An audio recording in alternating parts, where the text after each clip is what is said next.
Welcome back to Get It on Credit. If you're just joining us, we've given our contestants the exact same credit card contract to sign, the exact same credit card with a 9% introductory interest rate, and they all bought the exact same MP3 player that cost $284. Now, it's time to see just how much those MP3 players ended up costing all of you. Yes, Greg. But didn't you say we bought the same MP3 player and that they all cost $284? I sure did, Greg, but even though you bought them on the same credit card with the same introductory interest rate, you all did different things when it came time to pay the credit card company. Let's see what that means. Now, Angela, you wisely chose to pay off the balance of the credit card right away. Yes, my Uncle Frank always told me neither a lender or a borrower be. That was one of the last things he told me before he was hit by a bus. That's completely depressing. But Angela, what that means is that your MP3 player ended up costing you $284. Yes, Greg. But my MP3 player also cost $284. I have the receipt for it right here. Yes, Greg, you are correct. At the time of purchase, that MP3 player cost you $284.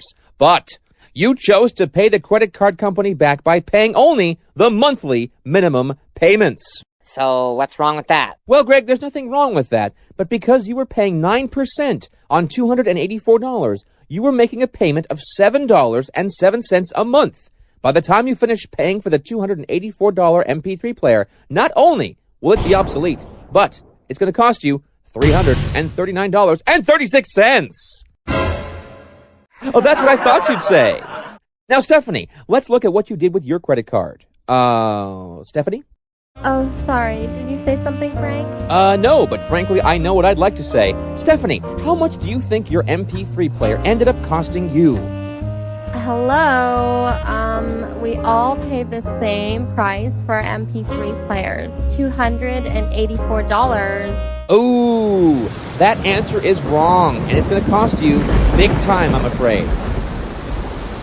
Because you see, Stephanie, buried in the fine print of that contract you signed was a clause that said that by missing a monthly payment, you have violated the contract.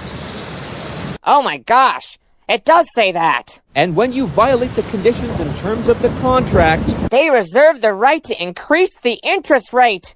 That's correct, Greg. And Stephanie, because you missed more than one payment, the credit card company raised your interest rate to a whopping 26.5%.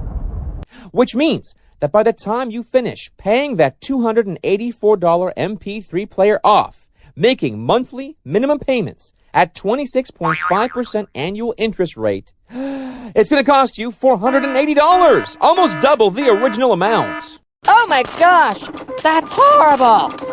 Once again, that's correct, Greg. That is horrible, but true. Not to mention how badly missing payments affects your credit score and your future borrowing costs. Well, that's all the time we have today for Get It on Credit. Tune in next week when you'll hear Greg say, "Oh my gosh!"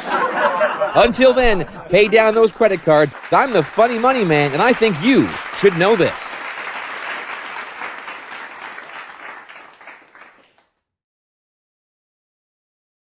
Oh, great. Now I'm happy.